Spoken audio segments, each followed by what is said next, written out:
मंगल भवन मंगल हारी, द्रवहु सुदशरथ अजिर बिहारी। राम सिया राम जय जय राम। भक्तजनों, आज मानस कथा में माँ कौशल्या और प्रभु श्री राम संवाद मैं आपको सुनाने जा रहा हूँ। दरअसल में प्रभु श्री राम जब राजा दशरथ से मिल लेते हैं, माँ कैकेयी से उनकी जब बातचीत हो जाती है और उसके बाद वो कहते हैं कि मुझे किसी भी कीमत पर पिता की आज्ञा का पालन करना है, उनका हृदय जो है वो आनंद से बढ़ जाता है और उसके बाद अयोध्या और राज तिलक उनको कांटेदार लोहे की बेड़ी के समान लगने लगता है। अपने पिता राजा दशरथ से वो विनती कर माँ कौशल्या से आशीर्वाद लेने जाते हैं। तो बाबा तुलसीदास लिखते हैं, रघुकुल तिलक जोर दो हाथा, मुदित मातु पद नायउ माथा, दिन ही असीस लाई उरलिन है, भूषण बसन निछावरी किन्हे। रघुकुल तिलक श्री रामचंद्र जी ने दोनों हाथ जोड़कर आनंद के साथ माता के चरणों में सिर नवाया। माता ने आशीर्वाद दिया, अपने हृदय से लगा लिया और उन पर गहने तथा कपड़े न्यौछावर किए। बार बार मुख चुंबती माता, नयन ने जल पुलकित गाता, गोद राखी पुनि हृदय लगाए, स्रवत प्रेम रस पयद सुहाए। माता बार बार श्री रामचंद्र जी का मुख चूम रही हैं, नेत्रों में प्रेम का जल भरा आया है और सब अंग पुलकित हो गए हैं। श्री राम को अपनी गोद में बैठाकर फिर हृदय से लगा लिया, सुंदर स्तन प्रेम रस दूध बहाने लगे। प्रेम प्रमोद न कछु कही जाई, रंक धनद पद बीजनु पाई, सादर सुंदर बदनु निहारी, बोली मधुर बचन महतारी। उनका प्रेम और महान आनंद कुछ कहा नहीं जाता, मानो कंगाल ने कुबेर का पद पा लिया हो। बड़े आदर के साथ सुंदर मुख देखकर माता मधुर वचन बोली, कहु तात जननी बलिहारी, कबहि लगन मुद मंगलकारी, सुकृत शील सुख शिव सुहाई, जन्म लाभ कई अवधि अघाई। हे तात, माता बलिहारी जाती हैं, कहो वह आनंद मंगलकारी लग्न कब है जो मेरे पुण्यशील और सुख की सुंदर सीमा है और जन्म लेने के लाभ की पूर्णतम अवधि है। जे ही चाहत नर नारी सब, अतियारत यही भांति, जिमि चातक चातक त्रिसित, वृष्टि शरद ऋतु स्वाति। तथा जिस लग्न को सभी स्त्री पुरुष अत्यंत व्याकुलता से इस प्रकार चाहते हैं, जिस प्रकार प्यास से चातक और चातक की शरद ऋतु के स्वाति नक्षत्र की वर्षा को चाहते हैं। तात जाऊं बलि बेगी नहाहू, जो मन भाव मधुर कछु खाहू, पितु समीप तब जाए हो भैया, भई परिवार जाई बलि मैया। हे तात, मैं बलिया लेती हूँ, तुम जल्दी नहा लो और जो मन भावे कुछ मिठाई खा लो। भैया, तब पिता के पास जाना बहुत देर हो गई है। माता बलिहारी जाती है। अद्भुत प्रसंग। मातु बचन सुनियति अनुकूला, जनु सने सुर तरु के फूला, सुख मकरंद भरे श्रिय मूला, निरखी राम मनु भंवरु न भूला। माता के अत्यंत अनुकूल वचन सुनकर जो मानो स्नेह रूपी का वृक्ष के फूल थे, जो सुख रूपी मकरंद पुष्प रस से भरित थे और श्री राजलक्ष्मी के मूल थे, ऐसे वचन रूपी फूलों को देखकर श्री रामचंद्र जी का मन रूपी भौरा उन पर नहीं भूला। धर्म धुरिन धर्म गति जानी, कहे मात सन अति मृदुबानी, पिता दिन मोहि कानन राजो, जहाँ सब भांति मोर बर काजू। धर्म धुरिन श्री रामचंद्र जी ने धर्म की गति को जानकर माता से अत्यंत कोमल वाणी से कहा, हे माता, पिताजी ने मुझको वन का राज्य दिया है, जहाँ सब प्रकार से मेरा बड़ा काम बनने वाला है। आयसु देहि मुदित मन माता, अजेहि मुद मंगल कानन जाता। जनि स्नेह बस डर पसी भोरे, आनंदु अम्ब अनुग्रह तोरे। हे माता, तू प्रसन्न मन से मुझे आज्ञा दे, जिससे मेरी वन यात्रा में आनंद मंगल हो। मेरे स्नेह बस भूल कर भी डरना नहीं। हे माता, तेरी कृपा से आनंद ही होगा। बरस 4-10 विपिन बसी, करि पितु बचन प्रमाण। आई पाय पुनि देखी हूँ, मनुजनि करसी मलान। 14 वर्ष वन में रहकर पिताजी के वचन को प्रमाणित सत्य कर फिर लौटकर तेरे चरणों का दर्शन करूंगा। तू मन को म्लान यानी दुखी न कर। वचन विनित मधुर रघुवर के, सरसम लगे मातुर करके। असहम सुखी सुनि शीतली बानी, जिमी जवास परे पावस पानी। रघुकुल में श्रेष्ठ राम जी के ये बहुत ही नम्र और मीठे वचन माता के हृदय में वान के समान लगे और कसकने लगे। उस शीतल वाणी को सुनकर कौशल्या वैसे ही सहम कर सूख गई, जैसे बरसात का पानी पड़ने से जवासा सूख जाता है। कही न जाई कछु हृदय विषादु, मनहु मृगी सुनि के हरिनादु। नयन सजल तन थर थर कापी, माजहि खाई मिन जनु मापी। हृदय का विषाद कुछ कहा नहीं जाता, मानो सिंह की गर्जना सुनकर हिरणी विकल हो गई हो। नेत्रों में जल भर आया, शरीर थर थर कांपने लगा, मानो मछली मांजा यानी पहली वर्षा का फेन खाकर बदहवास हो गई हो। धरि धीरजु सुत बदनु निहारी, गद गद बचन कहती महतारी। तात पितहि तुम प्राण प्यारे, देखी मुदित नित चरित तुम्हारे। धीरज धरकर पुत्र का मुख देखकर माता गदगद वचन कहने लगी, हे तात, तुम तो पिता को प्राणों के समान प्रिय हो। तुम्हारे चरित्रों को देखकर वे नित्य प्रसन्न होते थे। राजू देन कहूँ शुभ दिन साधा, कहेउ जान बल कहीं अपराधा। तात सुनावहु मोहिनी दानु, को दिन कर कुल भयउ कृशानु। राज्य देने के लिए उन्होंने शुभ दिन को सुधवाया था, फिर अब किस अपराध से वन जाने को कहा। हे तात, मुझे इसका कारण सुनाओ। सूर्यवंश रूपी वन को जलाने के लिए अग्नि कौन हो गया। निरखी राम रुख सचिव सुत, कारण कहेउ बुझाई। सुनि प्रसंग रही मुख जिमी, दशावरनी नहीं जाई। तब श्री रामचंद्र जी का रुख देखकर मंत्री के पुत्र ने सब कारण समझाकर कहा। उस प्रसंग को सुनकर वे गूंगी जैसी चुप रह गईं। उनकी दशा का वर्णन नहीं किया जा सकता। आहा, राखी न सकई न कही सक जाहू, दुहु भांति उर दारुण दाहू। लिखत सुधा कर गा लिखी राहू, अब विधि गति बाम सदा सब काहू। न रखी सकती हैं न यह कह सकती हैं कि वन चले जाओ। दोनों ही प्रकार से हृदय में बड़ा भारी संताप हो रहा है। मन में सोचती हैं कि देखो, विधाता की चाल सदा सबके लिए टेढ़ी होती है। लिखने लगे चंद्रमा और लिखा गया राहु। आहा, धर्म स्नेह उभय मति घेरी, भई गति साप छुछुंदरी केरी। राखूं सुतहि करऊं अनुरोधु, अधर्म जाई अरु बंधु विरोधु। धर्म और स्नेह दोनों ने कौशल्या जी की बुद्धि को घेर लिया। उनकी दशा सांप छुछुंदर की सी हो गई।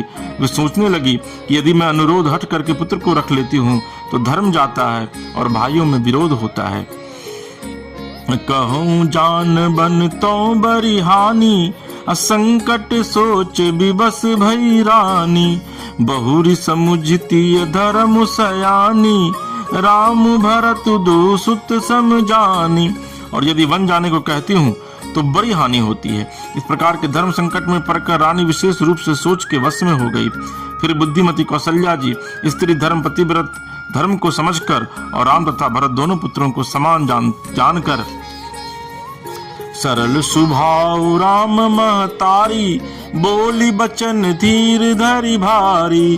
तात जाऊं बलि किन्हे उनीका, पितु आयसु सब धर्म कटीका। सरल स्वभाव वाली श्री रामचंद्र जी की माता बड़ा धीरज धरकर वचन बोली, हे तात, मैं बलिहारी जाती हूँ। तुमने अच्छा किया। पिता की आज्ञा का पालन करना ही सब धर्मों का शिरोमणि धर्म है।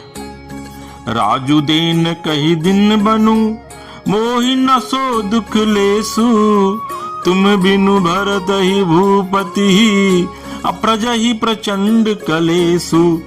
राजू देने को कहकर वन दे दिया, उसका मुझे लेस मात्र भी दुख नहीं है। दुख तो इस बात का है कि तुम्हारे बिना भरत को, महाराज को और प्रजा को बड़ा भारी क्लेश होगा। जो केवल पितुआय सुताता, तो जन जाहु जानि बरी माता। जो पितु मातु कहे बन जाना, तो कानन सत अवध समाना। हे तात, यदि केवल पिताजी की आज्ञा हो तो माता को पिता से बरी जानकर वन को मत जाओ, किंतु यदि माता पिता दोनों ने वन जाने को कहा है तो वन तुम्हारे लिए सैकड़ों अयोध्या के समान है। देखिए माँ कौशल्या की कितनी सुंदर सोच है कि माँ कौशल्या अपने पुत्र श्री राम से कहती है कि सिर्फ अगर राजा दशरथ ने तुमको आज्ञा दी है तो तुम मत जाओ, क्योंकि उस पर मेरी आज्ञा भारी पड़ेगी। लेकिन अगर माता यानी कि कैकेयी और अगर पिता दशरथ ने दोनों ने तुमको वन जाने को कहा है तो तुम जाओ, क्योंकि वो वन जो है वो सैकड़ों अयोध्या के समान होगा और उस वन के तुम राजा कहलाओगे। पितु बन देव मातु बन देवी, खग मृग चरण सरोरुह से भी। अंतहु चित नृपहि बन बासु, बय बिलो की होई हरासु। बन के देवता तुम्हारे पिता होंगे और वन देवियां माता होंगी। वहां की पशु पक्षी तुम्हारे चरण कमलों के सेवक होंगे।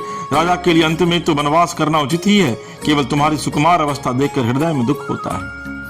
बर भागी बनु अबद अभागी, जो रघुवंश तिलक तुम त्यागी। जो सुत कहो संग मोहि लेहु, तुमरे हृदय होई संदेहु। हे रघुवंश के तिलक, वन बड़ा भाग्यवान है और यह अबद अभागी है जिसे तुमने त्याग दिया। हे पुत्र, यदि मैं कहूं कि मुझे भी साथ ले चलो तो तुम्हारे हृदय में संदेह होगा कि माता इसी बहाने मुझे रोकना चाहती है। पुत्र परम प्रिय तुम सब ही के, अप्राण प्राण के जीवन जी के। ते तुम कहो मातु बन जाऊं, मैं सुनी बचन बैठी पछताऊं। हे पुत्र, तुम सभी के परम प्रिय हो, प्राणों के प्राण और हृदय के जीवन हो। वही प्राणाधार तुम कहते हो कि माता मैं वन को जाऊं, और तुम्हारे वचनों को सुनकर बैठी मैं पछताती हूँ। यह विचारी नहीं करऊं हठ, झूठ सनेहु बढ़ाई। अम्मानि मातु कर नात बलि, सूरत बिसरी जनी जाई। यह सोचकर झूठा स्नेह बढ़ाकर मैं हट नहीं करती बेटा, मैं बलैया लेती हूँ। माता का नाता मानकर मेरी सुध भूल न जाना। देव पितर सब तुम ही गोसाई, राखों पलक नयन की नाई। अवधि अम्बु प्रिय परिजन मीना, तुम करुणा कर धर्म धुरीना। हे गोसाई, सब देव और पितर तुम्हारी वैसे ही रक्षा करे जैसे पल की आंखों की रक्षा करती हैं। तुम्हारे वनवास की अवधि 14 वर्ष जल है, प्रियजन और कुटुंबी मछली हैं। तुम दया की खान और धर्म की धुरी को धारण करने वाले हो। अस विचारी सोई करहु पाई, सब ही जियत जेहि भेट आई। जाहु सुखेन बन ही बलि जाऊं, करियनाथ जन परिजन गाऊं। ऐसा विचार कर वही उपाय करना जिसमें सबके जीते जी तुम आ मिलो। मैं बलिहारी जाती हूँ, तुम सेवकों परिवार वालों और नगर भर को अनाथ करके सुखपूर्वक वन को जाओ।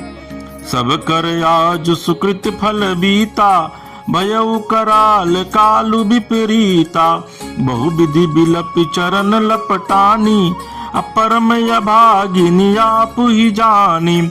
आज सबके पुण्यों का फल पूरा हो गया, कठिन काल हमारे विपरीत हो गया। इस प्रकार बहुत विलाप करके और अपने को परम अभागिनी जानकर माता श्री रामचंद्र जी के चरणों में लिपट गई। अंदाजा आप लगाइए कि एक माँ अगर एक पुत्र के चरण पकड़ ले तो उस दशा का वर्णन स्वयं ब्रह्मा भी नहीं कर सकते हैं। अब जरा कल्पना कीजिए कि प्रभु श्री राम खड़े हैं जो अभी युवावस्था को प्राप्त कर रहे हैं और माँ कौशल्या उनके चरणों को पकड़ कर लिपटी हुई। दारुण दुसह दाहुर व्यापा, अबर निन जाहि बिलाप कलापा। राम उठाई मातुर लाई, कही मृदु बचन बहुरी समुझाई। हृदय में भयानक दूसरा संताप छा गया। उस समय के बहुविध विलाप का वर्णन नहीं किया जा सकता। श्री रामचंद्र जी ने माता को उठाकर हृदय से लगा लिया और फिर कोमल वचन कहकर उन्हें समझाया। समाचार ते ही समय सुनी सिया उठी अकुलाई, जाई सासु पद कमल जुग बंदी बैठी सुनाई। उसी समय यह समाचार सुनकर सीता जी अकुला उठी और सास के पास जाकर उनके दोनों चरण कमलों की वंदना कर सिर नीचा करके बैठ गई। आहा, बड़ा अद्भुत प्रसंग है भक्तजनों। दिन ही असीस सासु मृदुबानी, अति सुकुमारी देखी अकुलानी, बैठी नमित मुख सोचती सीता, रूप राशि पति प्रेम पुनीता। सास ने कोमल वाणी से आशीर्वाद दिया। वे सीता जी को अत्यंत सुकुमारी देखकर व्याकुल हो उठी। रूप की राशि और पति के साथ पवित्र प्रेम करने वाली सीता जी नीचा मुख किए बैठी सोच रही है। चलन चहत बन जीवन नाथू, अके ही सुकृति सन होई साथू, की तनु प्राण की केवल प्राणा, अब विधि कर तब कछु जाई न जाना। जीवननाथ प्राणनाथ वन को चलना चाहते हैं, देखें किस पुण्यवान से उनका साथ होगा। शरीर और प्राण दोनों साथ जाएंगे या केवल प्राण ही से इनका साथ होगा। विधाता की करनी कुछ जानी नहीं जाती। माता सीता ऐसा सोच रही। चारु चरण नखले खति धरनी, अन्नुपुर मुखर मधुर कवि बरनी, मनहु प्रेम बस बिनती करही, हम ही सिय पद जनि परिहरही। सीता जी अपने सुंदर चरणों के नखों से धरती को रेद रही है। ऐसा करते समय नुपुरों का जो मधुर शब्द हो रहा है, कभी उसका इस प्रकार वर्णन करते हैं कि मानो प्रेम के बस होकर नुपुर यह विनती कर रहे हैं कि सीता जी के चरण कभी हमारा त्याग न करे। मंजू बिलोचन मोचती बारी, बोली देखी राम महतारी, तात सुनहु सिय अति सुकुमारी, सास ससुर परिजन ही प्यारी। सीता जी सुंदर नेत्रों से जल बहा रही है। उनकी यह दशा देखकर श्री राम जी की माता कौशल्या जी बोलती हैं, हे तात सुनो, सीता अत्यंत ही सुकुमारी है तथा सास ससुर और कुटुंबी सभी को प्यारी हैं। पिता जनक भूपाल मणि, ससुर भानु कुल भानु, पति रवि कुल कैरव विपिन, विधु गुण रूप निधानु। इनके पिता जनक जी राजाओं के शिरोमणि हैं, ससुर सूर्य कुल के सूर्य हैं और पति सूर्य कुल रूपी कुमुद, वन को खिलाने वाले चंद्रमा तथा गुण और रूप के भंडार हैं। मैं पुनि पुत्र बधु प्रिय पाई, अरूप राशि गुणशील सुहाई, नयन पुतरी करी प्रीति बढ़ाई, राख्यूं प्राण जान की लाई। फिर मैंने रूप की राशि, सुंदर गुण और शील वाली प्यारी पुत्र बधु पाई है। मैंने इन जानकी को आंखों की पुतली बनाकर इनसे प्रेम बढ़ाया है और अपने प्राण इनमें लगा रखे हैं। कलप बेली जिमी बहु विधि लाली, सींची सने सलील प्रतिपाली, फुलत फलत भयऊ विधि बामा, जानी न जाई का परिणाम। निकल प्रताप के समान मैंने बहुत तरह से बड़े लाड़ चाव के साथ स्नेह रूपी जल से सींच कर पाला है। अब इस लता के फूलने फलने के समय विधाता बाम हो गए, कुछ जाना नहीं जाता किसका क्या परिणाम होगा। पलंग पीठ तजी गोद हिंडोरा, सियन दिन पनु पगुआ बनी कठोरा, जियन मूरी जिमी जोगवत रहूं, दीप बाती नहीं तारन कहूं। सीता ने पलंग पृष्ठ पलंग के ऊपर गोद और हिंडोले को छोड़कर कठोर पृथ्वी पर कभी पैर नहीं रखा। मैं सदा संजीवनी जरी के समान सावधानी से इनकी रखवाली करती रही हूँ, कभी दीपक की बत्ती हटाने को भी नहीं कहती। सोई सिय चलन चहती बन साथा, आयसु का होई रघुनाथा, चंद किरण रस रसिक चकोरी, रवि रुख नयन सकई किमी जोरी।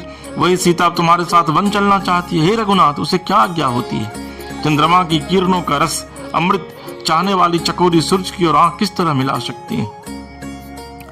करी के हरि निश्चर चरही, दुष्ट जंतु बन भूरी, विष बाटिका की सो सुत, सुभग संजीवनी मूरी। हाथी सिंह राक्षस आदि अनेक दुष्ट जीव जंतु वन में विचरते रहते हैं।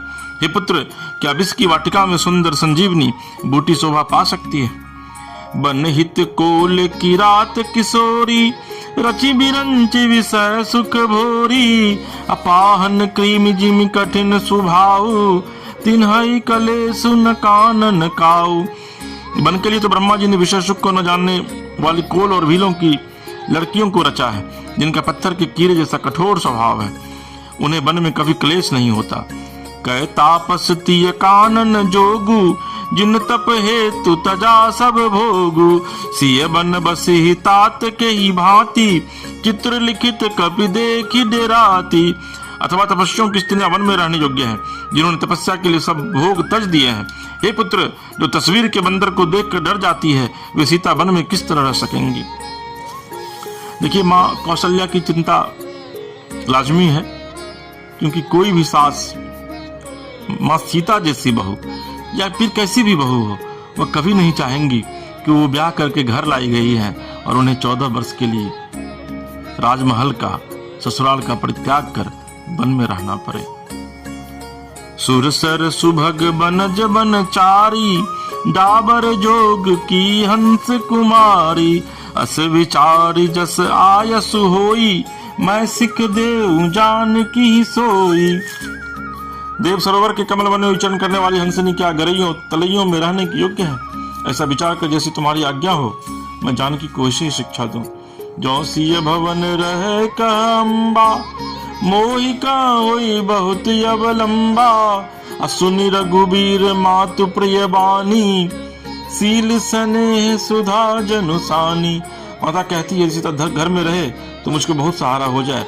श्री रामचंद्र जी ने माता की प्रिय वाणी सुनकर, जो मानो सील और स्नेह रूपी अमृत से सनी हुई थी, कही प्रिय वचन विवेक में, किन्हीं मातु परितोष, लग प्रबोधन जान की, प्रगति विपिन गुण दोष। विवेक में प्रिय वचन कहकर माता को संतुष्ट किया, फिर वन के गुण दोष प्रकट करके वे जानकी जी को समझाने लगे। मास परा मातु समीप कहत सकुचाही, बोले समऊ समुझी मन माही, राजकुमारी सिखावनु सुनहु, आन भांति जिय जनि कछु गुनहु। माता के सामने सीता जी से कुछ कहने में सकुचाते हैं, पर मन में यह समझकर कि यह समय ऐसा ही है, वे बोले कि हे राजकुमारी, मेरी सिखावन सुनो, मन में कुछ दूसरी तरह न समझ लेना। तो भक्तजनों, ये संवाद माँ कौशल्या और प्रभु श्री राम के बीच था, जो वन जाने से पहले प्रभु श्री राम जब माँ कौशल्या से आशीर्वाद लेने जाते हैं, तो इसका एक छोटा प्रसंग मैं आपको सुनाता हूँ कि चूंकि माँ कौशल्या तो इस बात की तैयारी कर रही थी कि आज बेटे प्रभु श्री राम का राज तिलक होना है, लेकिन जब प्रभु जाते हैं और जाकर माँ का चरण छूते हैं, तो माँ कहती है कि हाँ, सब तैयारी हो गई है बेटा, अब बस राजा दशरथ आएंगे और उसके बाद तुम्हारा राज तिलक होगा। तो प्रभु श्री राम कहते हैं, माँ, मुझे तो पिताश्री ने वन का राजा बना दिया है, तो माँ समझ नहीं पाती है। तो माँ कौशल्या कहती है कि मैं समझी नहीं पुत्र। तो प्रभु कहते हैं कि माँ, अयोध्या तो बहुत छोटा सा है, तो मेरे पिताश्री को यह लगा कि मैं इस छोटे से प्रदेश का राजा बनने के लिए नहीं पैदा हुआ, इसलिए उन्होंने मुझे पूरे वन का राजा बना दिया है। तो माँ कौशल्या बड़ी विचलित हो जाती है और वो फिर कहती है कि बेटा, मैं कुछ समझ नहीं पा रही हूँ, आखिर तुम क्या कह रहे हो। तब वो समझाते हैं कि मुझे पिता ने आज्ञा दिया है कि मुझे अब 14 साल के लिए वन को जाना। और देखिए कितना अद्भुत है। इसलिए प्रभु, वो श्री राम प्रभु श्री राम है, वो मर्यादा पुरुषोत्तम है कि उनके शरीर पर न जरा सी वेदना है, न उनके मन में जरा सी कोई सोच है, न पिता के प्रति न माँ कैकेयी के प्रति कोई उनके मन में घृणा का भाव उत्पन्न होता है, बल्कि वे प्रसन्न होते हैं कि मुझे अपनी राजगद्दी अपने छोटे भाई भरत को देनी है। और भरत से भी वो उतना ही प्यार करते थे और वन को जाना है। तो बड़ा अद्भुत प्रसंग है। तो भक्तजनों, आपको ये प्रसंग कैसा लगा, आप निश्चित तौर पर कमेंट कीजिए और हमारे इस मानस कथा रामायण को सब्सक्राइब कीजिए, ताकि हम, मेरी एक छोटी सी कोशिश है कि प्रभु श्री राम के चरित्र को न सिर्फ अपने जीवन में उतारा जाए, बल्कि लोगों के जीवन में भी कथा के माध्यम से उतारने की कोशिश करो। और अगर आप चाहते हैं कि आपके इलाके में मानस कथा का पाठ हो तो आप निश्चित तौर पर जो हमारे चैनल पर नीचे नंबर दिया गया है उस पर आप संपर्क करें। ये मानस कथा निःशुल्क होगा, उसकी कोई फीस नहीं होगी। मेरा मकसद पूरी तरीके से सनातन धर्म को और मजबूत करना है। फिर अंत में चूंकि जब चौपाई समाप्त होती है तो फिर मंगल भवन अमंगल हारी, द्रवहु सुदशरथ अजिर बिहारी। बोलिए सियापति रामचंद्र की जय, पवन सुत हनुमान की जय, मैया पार्वती की जय। हर हर महादेव।